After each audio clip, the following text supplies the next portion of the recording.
नमस्कार, मैं अर्पिता डीडी बिहार के सरोकारी कार्यक्रम में सभी दर्शकों का बहुत बहुत स्वागत करती हूँ। दर्शकों, जरा गंभीर मुद्दा है, ध्यान से सुनिए। एक बार नजर दौड़ाइए चारों तरफ, अपने समाज पर, अपने आसपास, अपने घर परिवार में। महिलाएं आज के दौर में कितनी सुरक्षित हैं। देखिए, आज साल 2024 में है, लेकिन उसके बावजूद कितने कानून हैं। कहीं ना कहीं महिलाओं के साथ आज भी गलत व्यवहार हो रहा है।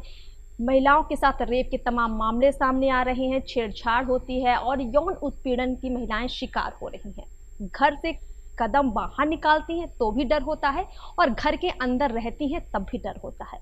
ज़रूरत है महिलाओं को और ज़्यादा जागरूक होने की और साथ में महिलाओं के परिवार के लोगों को भी। इसलिए आज की चर्चा में हम बात करने वाले हैं कि महिलाओं की सुरक्षा से संबंधित क्या क्या प्राविधान है, हमारा कानून कैसे हमारी मदद कर सकता है और अगर किसी महिला के साथ कुछ गलत हो जाता है तो वो न्याय कैसे पा सकती है। इसलिए चर्चा करेंगे सरोकार में। हमारे साथ कई खास मेहमान है, परिचय करवाते हैं। जी हाँ, हमारे साथ अर्चना सिन्हा है, एडवोकेट है, पटना हाईकोर्ट से। बहुत बहुत स्वागत है आपका अर्चना जी। नमस्ते। हमारे साथ सविता अली जी हैं जो कि समाज सेविका हैं। तो सविता अली जी, आपका भी सरोकार में बहुत बहुत स्वागत है। हमारे साथ विवेक चंद्र प्रकाश जी हैं, वरिष्ठ पत्रकार हैं, आपका भी कार्यक्रम में स्वागत है।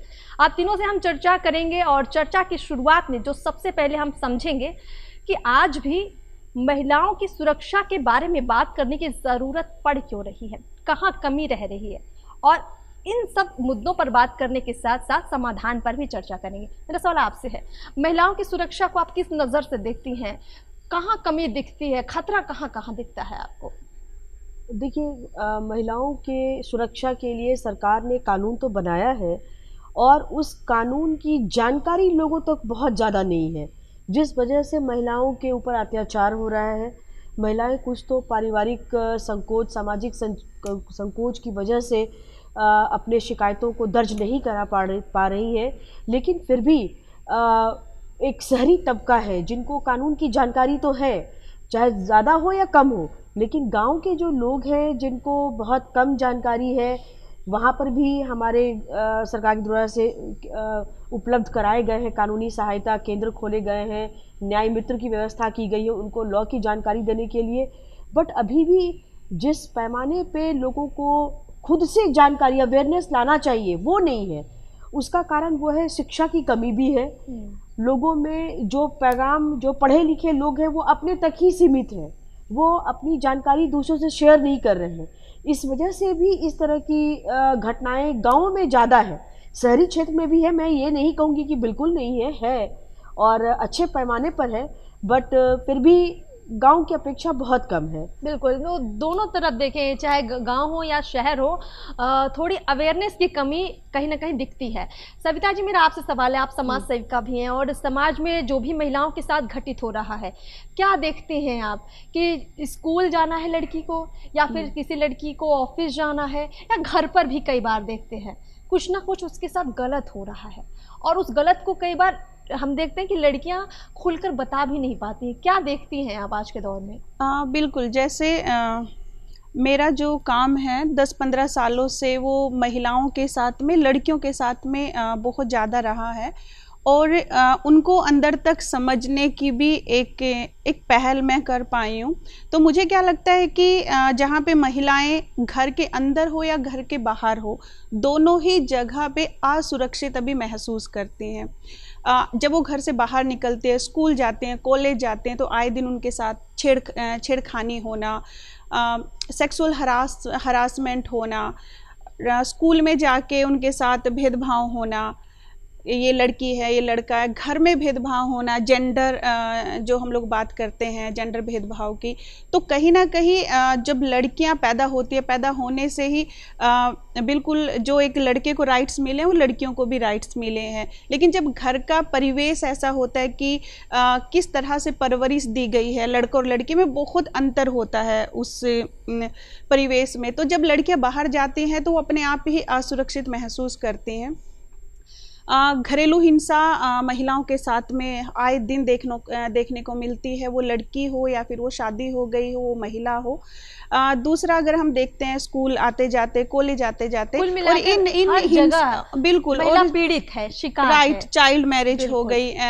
एंड दूसरा इम्पोर्टेंट थिंग कि इतने सारे समस्याएं हैं, वो अगर बाहर उनके साथ कुछ क्राइम हो रहा है, कुछ छेड़खानी हो रही है, वो घर पे भी नहीं बता पा रहे हैं, क्योंकि माता और पिता के साथ वो ट्रस्ट वाला एक सबसे बड़ा एक मसला हो, बॉन्ड नहीं बना है कि वो कैसे बात करे अपने पेरेंट्स से। तो मुझे लगता है कि फैमिलियों में वो थोड़ा सा फ्रेंडली माहौल एक कमी देखते हैं, वो होना चाहिए। तो हम लोग पेरेंट्स को भी समझाते हैं, कन्विंस करते हैं कि बच्चियों की पढ़ाई बहुत इंपॉर्टेंट है, एजुकेशन बहुत ज़रूरी है। अगर हम लड़के के लिए एक सपना देख रहे हैं तो सेम सपना हम लड़की के लिए भी देखें, क्योंकि अगर भविष्य इस देश का लड़का है तो लड़की भी इस देश का भविष्य है। अगर हम एजुकेशन पे ज़्यादा फोकस करेंगे तो हम लड़कियों को ज़्यादा तरक्की पे देख सकते हैं। तो ये हमको चेंज करने की जो ज़रूरत है, अपने फैमिली में उस सिस्टम को थोड़ा सा और स्ट्रॉन्ग करने की ज़्यादा ज़रूरत है, जहाँ पे हम बिल्कुल लड़के को भी स्ट्रॉन्ग बना रहे हैं और लड़की को भी स्ट्रॉन्ग बना रहे हैं। विवेक जी, मेरा आपसे सवाल है, आपकी कलम से कई ऐसी खबरें ज़रूर निकली होंगी जहाँ पे आपने कोशिश की होगी कि अगर किसी महिला के साथ कुछ भी गलत हुआ हो तो उसको न्याय दिलाया जाए, खास तौर पर रेप जैसे मामले हैं, छेड़छाड़ जैसे मामले, और किस तरह की हिंसा और असुरक्षा की भावना महिलाओं के साथ आप देखते हैं। और लंबे दौर से आप कर रहे हैं पत्रकारिता, तो आपने ज़रूर ऐसी कई खबरों को भी किया, तो थोड़ा जिक्र कीजिए। ज़रूर अर्पिता जी, कई खबरें हमने की इस दौर में, और जो खबरों का एक ताना बाना होता है, आप देखें कि हम वैसे देश से आते हैं जहाँ पे ये कहा गया है कि यत्र नार्यस्तु पूज्यते रमन्ते तत्र देवता। तो हमारी जो परिकल्पना है नारी के प्रति, एक सम्मान का भाव है भारत में। और उस देश पे अगर हम बात करें तो एनसीआरबी के आंकड़ों पर अगर आप गौर करेंगी तो एनसीआरबी के जो आंकड़े कहते हैं, नेशनल क्राइम रिकॉर्ड ब्यूरो के जो आंकड़े कहते हैं, उसमें ये 1 घंटे में 51 महिलाएं जो है वो हिंसा की शिकार होती हैं। ये उस देश की बात है जहाँ पे हम नारी की पूजा करते हैं। अब हम थोड़ा अगर इससे आगे जाएं तो हम इसे कई भागों में बांट सकते हैं कि भाई हिंसा, जैसा कि यहाँ पे अभी सविता जी ने भी बताया, कि कई प्रकार हैं हिंसा के। जैसे एक तो सबसे पहला है कि भाई जिस तरह से उनके साथ घरेलू हिंसा, तो एक बड़ा एक आप देखेंगे कि घरेलू हिंसा जो है कई तरह से महिलाएं जो है वो जो उनको सहती रहती हैं घरों में, तो घरेलू हिंसा है। उसके बाद आप देखें तो एक शारीरिक हिंसा की बात आती है कि शारीरिक हिंसा किस तरह से है, उसमें आप बलात्कार जैसी चीज़ें जो हैं वो शारीरिक शोषण है। और अभी आप अगर देखें तो मानसिक हिंसा, कि आपको वो पता भी नहीं चलता है कि भाई किस तरह से मानसिक रूप से महिलाएं प्रताड़ित होती रहती, किसी से कह भी नहीं सकती, और सामने वाला जो है वो भी ये सामने दिखता नहीं है कि वो किस तरह से उन्हें प्रताड़ित कर रहा है।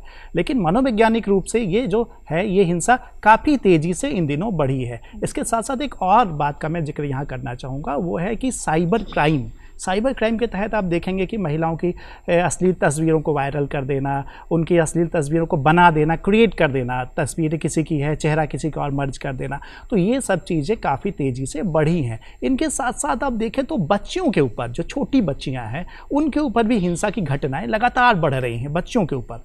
तो कई तरह की जो है हिंसा की स्थितियाँ यहाँ पर दिख रही हैं। और अभी सरकार ने कई कदम उठाए हैं। अब देखेंगे तो सरकार ने अभी जिस तरह से जांच प्रणाली होती है, तो सरकार ने अभी एक नेफिस सिस्टम लाया है। अब नेफिस सिस्टम क्या है तो मैं थोड़ा सा जिक्र करूंगा, शायद समय का अभाव हो, लेकिन थोड़ा सा।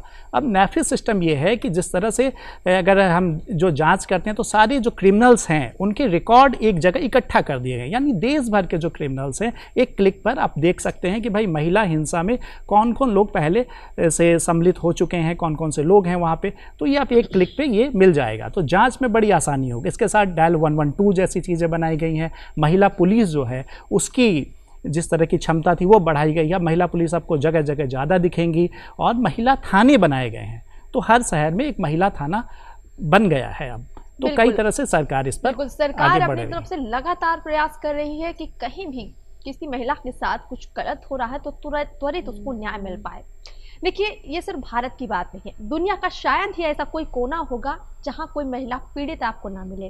कहा तो ये भी जाता है कि हर तीसरी महिला घरेलू हिंसा का शिकार होती है। हर महिला कभी ना कभी अपने जीवन में एक बार जरूर यौन शोषण से गुजरती है, और ये बहुत दर्दनाक भी होता है।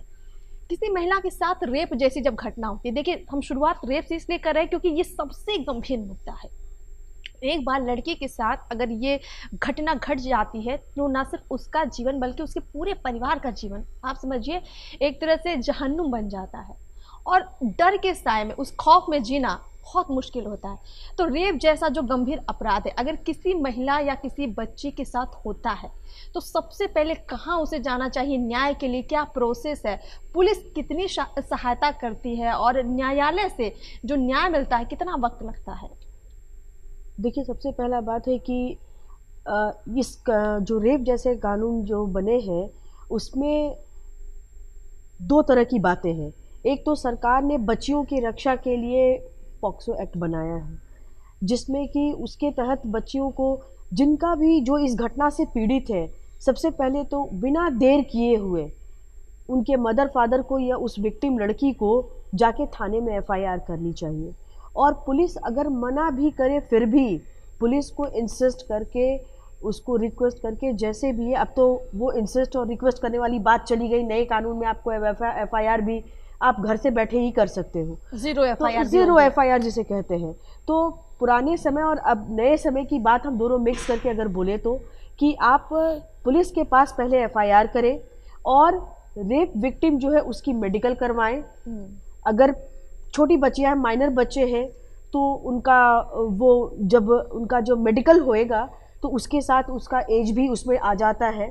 प्लस आपको ये जब एफआईआर जाता है कोर्ट में, जब कोर्ट में ये एफआईआर प्लेस होता है तो वहाँ पे आपका फिर स्टेटमेंट रिकॉर्ड होता है।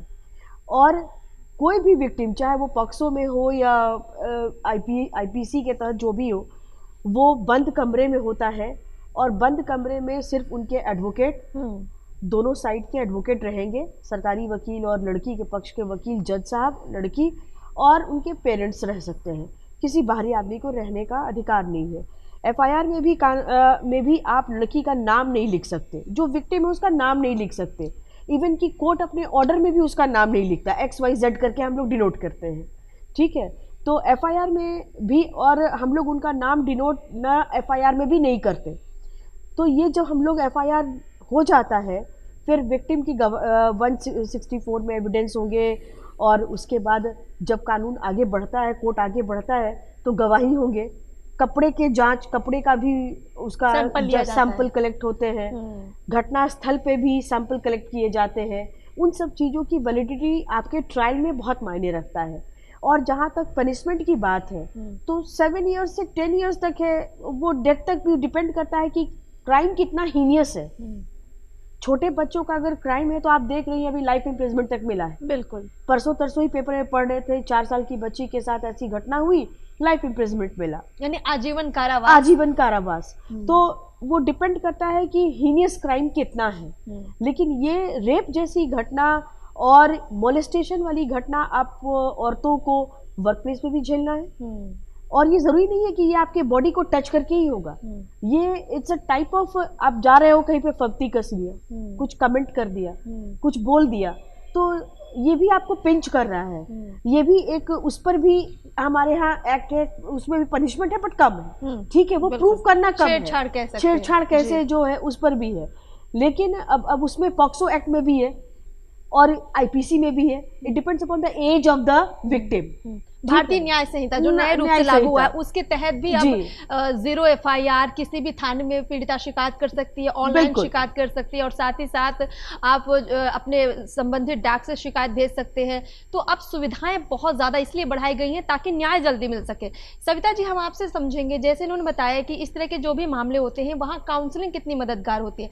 महिलाओं के साथ जो ये क्राइम हो रहा है, रेप, छेड़छाड़ जैसा, किस तरह से आप देखती हैं कि कहाँ क्या कदम उठाए जाने चाहिए सामाजिक तौर पर कि महिलाएं पहले से अवेयर रहें, अगर कहीं उनके साथ कुछ घटित होता है तुरंत उसके लिए वो न्याय के लिए आगे बढ़ें? बिल्कुल, अगर कहीं पे भी रेप जैसी घटनाएं होती हैं तो हम लोगों जो हमारा सोसाइटी है, कहीं ना कहीं हम लोग कपड़े से भी उसको जोड़ने लग जाते हैं कि छोटे कपड़े पहने होंगे इसलिए इसके साथ रेप हो गया। लेकिन यहाँ पे देखेंगे कि जो 80 साल की महिला है उसके साथ भी हो रहा है, जो 4 साल की बच्ची है उसके साथ भी हो रहा है। तो रेप को आई थिंक बहुत ओन के साथ अभी नहीं जोड़ना चाहिए, क्योंकि वो एक एक्सीडेंट है, इट्स नॉट इंसिडेंट। तो हम लोग क्या सोचते हैं कि वो एक मान सम्मान की, अगर किसी लड़की के साथ रेप हो गया तो उसका रेप होते ही रिश्ते बदल जाते हैं। वो पेरेंट्स, कहीं ना कहीं पेरेंट्स भी उसको ब्लेमिंग करना शुरू कर देते हैं कि तुम्हारी वजह से ही तुम्हारा रेप हुआ है। सोसाइटी वाले भी, जो दोस्त होते हैं सब धीरे धीरे साथ छोड़ देते हैं। तो कहीं ना कहीं रेप को हम लोगों को ये जागरूक करना चाहिए हमारी सोसाइटी को कि ये एक एक्सीडेंट है और वो किसी के साथ अगर हो गया है तो वहाँ पे उसको मेंटल सपोर्ट की बहुत ज़रूरत है, पेरेंट्स के, सोसाइटी की, कम्युनिटी, दोस्त, रिश्तेदार, ताकि वो उस फेज से और ऊपर निकल सके। दूसरा, यहाँ पे आपके मन से एक चीज़ मैं बोलना चाहूँगी कि बिहार एक ऐसा स्टेट है जहाँ पे महिला थाना है, SC ST थाना है। अगर किसी SC ST के साथ में इस तरह की कोई भी हीनियस क्राइम होता है, रेप होता है, गैंग रेप होता है, तो उनके लिए SC ST थाना है, जर्नल थाना है, 3 थाने हैं। आप किसी भी थाना में जाके आप रजिस्टर्ड कर सकते हैं। उसके अलावा अगर आप वहाँ पे मेल पर्सन, जो भी थाना SHO हैं, नहीं अपनी बात बोल पा रहे हो, तो वहाँ पे महिला की कांस्टेबल होती हैं, वो आपकी पूरी रिपोर्ट्स लिखते हैं। तो एक जो सेफ्टी एंड सिक्योरिटी की जो बात आती है कि मैं अपनी एक महिला से ज़्यादा अच्छे से बात मैं कर पाऊँगी, तो वो एक प्रावधान है। दूसरा, वन स्टॉप सेंटर जो है वो बहुत अच्छा बिहार में है। वो जैसे अगर मैं पटना की बात करूं तो वहाँ पे अगर किसी भी महिला के साथ किसी भी तरह का कोई भी हीनियस क्राइम होता है या उसको घर से बाहर निकाल देते हैं, उसके पास अभी कुछ नहीं है, तो वहाँ पे शेल्टर होम भी है 7 डेज का। तो वहाँ पे एक वो वन स्टॉप सेंटर, एक ऐसी एक छत है जहाँ पे सब चीज़ें हैं। वहाँ पे काउंसलिंग है, वहाँ पे नर्सिंग है, वहाँ पे मेंटल हेल्थ काउंसलिंग है। दूसरा, अगर आपके पास पैसा नहीं है तो वहाँ पे लीगल एड भी के लिए भी प्रोविजन से हैं। तो ये चीज़ें जो बिहार में है ज़्यादा अच्छी हैं और इससे काफ़ी बेनिफिट महिलाओं को मिलते हैं। विवेक जी, मेरा आपसे आगे सवाल रहेगा, देखिए इस तरह के जो भी क्राइम हो रहे हैं, कई बार हम लोग देखते हैं, आप लोग भी देखते होंगे कि घटना घट गई और वारदात के बाद अक्सर देखा गया है कि धमकी आती है फ़ोन कॉल के ज़रिए, या फिर आसपास के लोग ही डराने लगते हैं कि थाने में जाओगे, एक बच्ची को न्याय दिलाने निकले हो, कहीं पूरा परिवार ही ना बर्बाद हो जाए। और दूसरा है कि प्रतिष्ठा का सवाल खड़ा हो जाता है, लगता है कि मान सम्मान ही चला जाएगा समाज से। ये ऐसी भावना है जो कहीं ना कहीं न्याय तक हमें नहीं ले जा पाती है और हम न्याय से पीछे खुद को रख लेते हैं और दूसरे क्राइम के होने का इंतजार करने लगते हैं। आपसे मैं समझूंगी, जहाँ महिला या परिवार को ये डर लगे कि जो भी अपराधी है, अगर उसके खिलाफ हम आवाज़ उठाते हैं तो कहीं ना कहीं अपराधी तो खुद को बचाने के लिए कुछ कोशिश करेगा, और उस कोशिश की वजह से अपराधी का जो डर, खौफ महिला के और परिवार के मन में बैठ जाता है। हम उसको कैसे रोक सकते हैं? क्या उपाय किए जा सकते हैं सामाजिक रूप से, घर परिवार के रूप से, और हमारी पुलिस कैसे हमारी मदद कर सकती है? देखिए, कानून में कई प्रावधान किए गए हैं कि कानून आपको पूरी जो है वो इजाज़त देता है कि भाई अगर इस तरह का है तो कानून आपकी सुरक्षा के लिए भी तैयार है। अगर उस तरह की कोई वाक़या होता है तो पुलिस कांस्टेबल तक तैनात किए जाते हैं। लेकिन इसके साथ साथ एक बड़ा सवाल जो ये है कि समाज का जो नज़रिया है वो कहीं ना कहीं अर्पिता जी वो बदल जाता है उस समय। तो समाज को एक नज़रिया बदलने के मतलब से नज़रिए को बेहतर करने की ज़रूरत है कि किस तरह से जो पीड़िता है उसके साथ आप किस तरह का अच्छा नज़रिया रखें। अगर अब समाज उसके साथ है तो जो आरोपी है और जिसने इसको अंजाम दिया है, ये जुर्म जिसने किया है, उसका एक सामाजिक खौफ भी बनेगा। लेकिन अभी आप देखें कि समाज जो है वो उस महिला को ही दोषी ठहराता है। तो कहीं ना कहीं हमें ये मानसिकता जो है हमारी, उसको बदलने की ज़रूरत है। दूसरी जो चीज़ है कि आप देखें कि एक तो सबसे पहले ये बात होती है कि भाई जानकारी का अभाव होता है कि कौन कौन से कानून हैं, हम जाएंगे तो कितनी लंबी प्रक्रिया होगी, क्या होगा। तो इस जानकारी को भी लोगों तक पहुंचाने की ज़रूरत है, महिलाओं तक पहुंचाने की ज़रूरत है। तीसरी जो सबसे बड़ी वजह ये है कि आप देखें कि एक मोरल वैल्यूज़ जो हमारा है, जिस तरह से एक मोरल वैल्यूज़ हुआ करता था, तो मोरल वैल्यूज़ कहीं ना कहीं खो गया समाज में या कमता जा रहा है मोरल वैल्यूज़। तो आप देखें कि भाई छोटी बच्ची के साथ रेप की घटनाएँ घट रही हैं, महिला अपराध हो रहे हैं। तो इसकी असली वजह क्या है? सरकार तो अपना काम कर रही है, सरकार ने कानून बनाए, लेकिन क्या सिर्फ कानून से इस चीज़ को खत्म किया जा सकता है? तो कहीं ना कहीं आप जो मोरल एजुकेशन है, अभी कोशिश भी हो रही है कि भाई मोरल एजुकेशन को बढ़ाया जाए। तो अगर मोरल एजुकेशन बढ़ता है तो कहीं ना कहीं इसका एक समाधान दिखता है कि भाई मोरल एजुकेशन बढ़ेगा तो ये घटनाएं ही घटेंगी। एक और बड़ी वजह आप देखेंगे कि जिस तरह से सिनेमा में या फिर टेलीविज़न के विज्ञापनों में नारी को एक वस्तु की तरह दिखाया जाता है कि भाई ये नारी जो है वो एक वस्तु है, एक सामान है। आप देखें कई पुरुषों के बनियान के विज्ञापन इस तरह से आते हैं कि भाई आप पुरुषों का ये कोई पुरुष जो है वो बनियान खरीदता है तो ये महिला मिलेगी उसे या उसका दैहिक सुख मिलेगा। तो इस तरह के विज्ञापनों से बचने की ज़रूरत है, उसके लिए भी तमाम कानून बनाए जाने की ज़रूरत है। साथ ही साथ जो मानसिकता है वो बदलने की ज़रूरत है। बिल्कुल, बदलने की तो बहुत कुछ ज़रूरत है, खास तौर पर हमें अपने आप को बदलने की ज़रूरत है, क्योंकि जब तक कहते हैं ना कि हम सुधरेंगे तो जग सुधरेगा, तो सुधार की पहली कोशिश अपने स्तर पर ज़रूर होनी चाहिए। हम आपसे थोड़ा कानूनी चीज़ें समझना चाहेंगे। रेप और छेड़छाड़ से जुड़े मामलों में आपने बताया कि क्या सज़ा हो सकती है, न्याय कैसे मिल सकता है, लेकिन देखिए बहुत सारी हमारे देश की महिलाएं हैं जो काम करती हैं, जो वर्किंग वुमेन है, लेकिन ऑफिस में भी उनके साथ कई बार यौन शोषण होता है। तो ऐसे केसेस में क्या होता है, न्याय के लिए क्या कहाँ उसको जाना पड़ता है, क्या वर्क प्लेस पर उसके लिए कोई सुविधा रहती है? बिल्कुल, हर डिपार्टमेंट में, हर सरकार के हर डिपार्टमेंट की मैं बात करूं, यहाँ तक कि कोर्ट्स में भी एक विंग होता है जहाँ महिला, जो वर्किंग महिलाएं हैं जो उस स्थल पे काम कर रही हैं, वो अपने एक्सप्लॉयटेशन के खिलाफ, वो ना ही शारीरिक, मानसिक शोषण के खिलाफ भी आवेदन दे सकती है। उस पर कमेटी बनती है और वो सुनवाई करती है। वो कमेटी बज़ाब्ते रिपोर्ट जमा करती है, उस रिपोर्ट के बेसिस पर कार्रवाई होती है। अगर आप फिर भी उस पर से सेटिस्फाइड नहीं हो तो फिर आप फर्दर लोअर कोर्ट जा करके अपने शिकायत रख सकते हो, और जैसे प्रोसीजर आम केसेस में होते हैं वही प्रोसीजर आपको फॉलो करने हैं। बिल्कुल। सविता जी, अगला सवाल मैं आपसे लूँगी। मेरा थोड़ा जिक्र इसलिए मैं यहाँ पे करूँगी, साइबर क्राइम का चर्चा में आपने जिक्र किया, सर ने जिक्र किया, तो साइबर क्राइम अगर किसी महिला के साथ होता है, सोशल मीडिया पर सभी लड़कियों के, महिलाओं के आजकल अकाउंट है और सभी लोग सोशल रूप से काफ़ी एक्टिव भी हैं। सोशल मीडिया लेकिन कहीं ना कहीं एक खतरा भी बन चुकी है महिलाओं के लिए। बहुत तरीके, जैसे कि उनकी अश्लील फ़ोटो बना ली, या फिर आपको इंटरनेट पर ही गंदे मैसेज भेजे जा रहे हैं, या वीडियो कॉल के ज़रिए गंदी चीज़ें आपको परोसी जा रही हैं। बहुत सारे ऐसे ज़रिए हैं। कुछ भी ऐसा होता है अगर किसी महिला के साथ, तो क्या न्याय का प्रावधान है? बिल्कुल, अगर किसी भी, मान लो कोई भी फेसबुक अकाउंट पे हैं, तो हम लोग ये तो बोल नहीं सकते कि अभी हर घर में स्मार्टफोन है, कि लड़कियां को स्मार्टफोन नहीं वो रीच कर पा रहे। हर घर में है, हर किसी के पास अभी स्मार्टफोन है। तो एक तो डिजिटल सिक्योरिटी की बहुत इंपॉर्टेंट है। आई थिंक वो एक अवेयरनेस होनी चाहिए कि अगर हम कोई भी अकाउंट सोशल मीडिया पे बनाते हैं तो उसका एक डिजिटल सिक्योरिटी भी हमको सीखना चाहिए कि हम अपने चीज़ों को कैसे सेफ रखें। सेकंड थिंग कि अगर उनके साथ कोई बहुत इंक्रीज हुए हैं इस बीच में साइबर क्राइम के मामले, कि शरीर किसी का है, फ़ोटो एक महिला का लगा दो, या फिर पूरा जो कपड़े उतार के महिला की फ़ोटोज़ को वायरल कर दे। और यहाँ पे आई थिंक ये बहुत बड़ा अवेयरनेस का भी काम में है, होना चाहिए बिल्कुल, कि वहाँ पे जाके बताए कि साइबर क्राइम थाने भी हैं। जैसे मैंने 3 थाने बताए, एक साइबर क्राइम थाना भी है। अगर वहाँ पे किसी भी लड़की के साथ या महिला के साथ होता है तो वो अपने एरिया के जो साइबर क्राइम थाने हैं वहाँ पे जाके बजाबता अपनी एप्लीकेशन दे सकती हैं।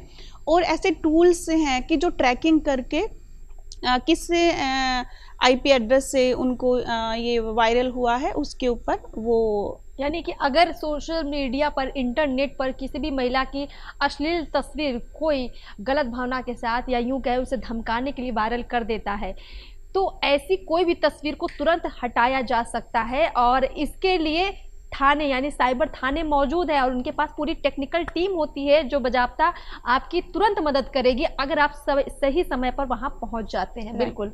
और आगे सर चर्चा में आपसे साइबर क्राइम से जुड़ी चीज़ें लूँगी। किसी की निजी क्षणों को, खासतौर पर महिला के निजी क्षणों को अगर कोई चुपचाप कैमरे में कैद कर लेता है, कोई फ़ोटो खींच लेता है या कोई वीडियो बना लेता है, उस तरह के केसेस में आप क्या देखते हैं, हमारा कानून क्या कहता है? देखिए, अगर किसी की भी वीडियो बनाता है, वो पुरुष हो या महिला, और महिलाओं पे ख़ास तौर पे आप किसी के भी निजी क्षणों को या फिर जो भी आप हैं उस की वीडियोस नहीं बना सकते, और बनाने के बाद आप उसे वायरल तो एकदम नहीं कर सकते। तो उसके लिए हर जगह पे साइबर सेल बनाए गए हैं। और अगर इस तरह की कोई घटना है, अगर किसी ने फ़ोटो वायरल कर रहा है या वायरल करने की धमकी कोई आपको देता है, तो आप साइबर सेल से कॉन्टेक्ट कर सकते हैं। साइबर सेल वाले उसे तुरंत हटाने में मदद करेंगे आपकी। उसके बाद वो आगे छानबीन करेंगे और जो भी लोग इसके पीछे होंगे, जो भी गुनाहगार होगा, उसे वो कानून के शिकंजे में लाएंगे। तो सबसे पहले आपको भरोसा करना पड़ेगा कि भाई अगर इस तरह के वाक़ये होते हैं तो आप उनसे संपर्क करें। जो भी साइबर थाने बन गए हैं अब तो, जैसा कि मैम ने भी बताया, तो साइबर थाने में आप जाएं और अपनी रिपोर्ट लिखवाएं कि भाई इस तरह की चीज़ें हो रही हैं मेरे जो फेसबुक अकाउंट से या अन्य जो सोशल मीडिया के अकाउंट से, वहाँ से इस तरह की गतिविधियाँ हो रही हैं, किसी ने मुझे धमकी दी है, तो आप वहाँ जाएँ और आपको ज़रूर मदद मिलेगी। बिल्कुल, मदद तो ज़रूर मिलेगी, लेकिन आपको पहले कदम बढ़ाना पड़ेगा और ये सिलसिला आपसे ही शुरू होगा। आपके प्रति जो भी अत्याचार होगा उसके न्याय के लिए आपको ही पहले खड़े होना पड़ेगा। और इसीलिए हम चर्चा में आगे जिस बात को रखेंगे, जी हाँ, घरेलू हिंसा भी, बहुत सारी महिलाएं जो घरेलू हिंसा के शिकार हो रही हैं और बहुत सारे ऐसे लोग भी हैं जो अपने घर पर ही यौन शोषण का ही शिकार हो रही हैं, अपने किसी रिश्तेदार से या किसी परिवार के व्यक्ति से भी।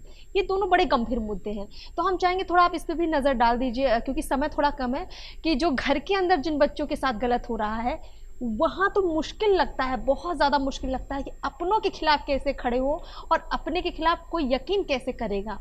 नहीं, अब थोड़ा सा अवेयरनेस आ गया है। जहाँ तक मैंने आपको शुरू में ही कहा कि शहरों और गाँवों के परिवेश में थोड़ा सा अभी भी डिफरेंट सिचुएशन है। जहाँ तक हम शहरों की बात करें, हमारे नज़र में एक ऐसा मामला आया था जहाँ शहर में ही एक घर में ही किसी छोटी बच्ची के साथ पेरेंट्स दोनों वर्किंग थे, बच्चे को अपने घर पे छोड़ के जाते थे अपने किसी रिलेटिव के साथ, वो रिलेटिव उनके साथ छेड़छाड़ करता था। तो बाद में जब उनको कुछ इस तरह का भनक लगा तो उन्होंने, बच्ची ने बताया, बच्ची के बात पे पेरेंट्स ने पूरा यकीन किया और घर के लोगों को अवेयर करवाया और जाके केसेस भी हुए और उसके सबूत घर में कैमरा लगा के इकट्ठे किए गए और केसेस भी हुए। ऐसा नहीं है, अभी घर के में जो अपने जो घर के अंदर जो क्राइम होता है वो आपके बहुत विश्वासी, बहुत करीबी लोग करते हैं, ताकि वो जानते हैं कि अगर ये कुछ बात, इस तरह की बात आएगी भी तो लोग यकीन नहीं करेंगे। तो सबसे पहले अपने बच्चों में इस बात को भरिए कि आपके साथ अगर कोई घटना घटता है तो आप उनके साथ मेंटली, फिजिकली हैं, आप उनकी गलती उनको नहीं बताएंगे, आप उनके साथ जुड़ के उस क्राइम से, उस दहशत से उनको बाहर निकालेंगे। और इसके लिए मदर फादर को ही स्टेप लेना है, घर वाले लोगों को ही स्टेप लेना है। और जहाँ तक बात है कि कानून का, तो कानून में उनके लिए मैंने आपको कहा माइनर है तो पॉक्सो एक्ट में जाएंगे ही जाएंगे। और किसी भी छेड़छाड़, रेप की घटना के लिए सबसे पहला मेडिकल एविडेंस तो ज़रूर होना चाहिए जो ये प्रूव करे, और उसके बाद उनके क्लोथ्स की जांच हो, उनके घटना स्थल पे वही जो सारा प्रोसीजर है जो अन्य जगहों पर है, वही सेम हमें घर के मामलों में भी वही सेम फॉलो करना पड़ेगा। सविता जी, घरेलू हिंसा की भी बात कर लेते हैं, क्योंकि बहुत सारी महिलाएं हैं घर में, ससुराल हो या कई बार मायके में भी हम देखते हैं कि लड़की को अपने घर पर भी कई बार पिता या भाई या यूं कहे ससुराल में सास ससुर या पति किसी भी रूप में अगर महिला के साथ मारपीट होती है और उसको मानसिक रूप से टॉर्चर किया जाता है, दोनों जगहों की हम बात करेंगे क्योंकि आज समाज में ऐसी तस्वीरें दिखती भी हैं। तो क्या आप कहना चाहेंगे कानून कितना मददगार है और महिला को बिना डरे कैसे न्याय के लिए आगे बढ़ना चाहिए? जो भी आपने कहा है बिल्कुल सही, और इसमें 4 ऑफेंस आते हैं घरेलू हिंसा में, शारीरिक हिंसा, मानसिक हिंसा, मौखिक और यौन हिंसा।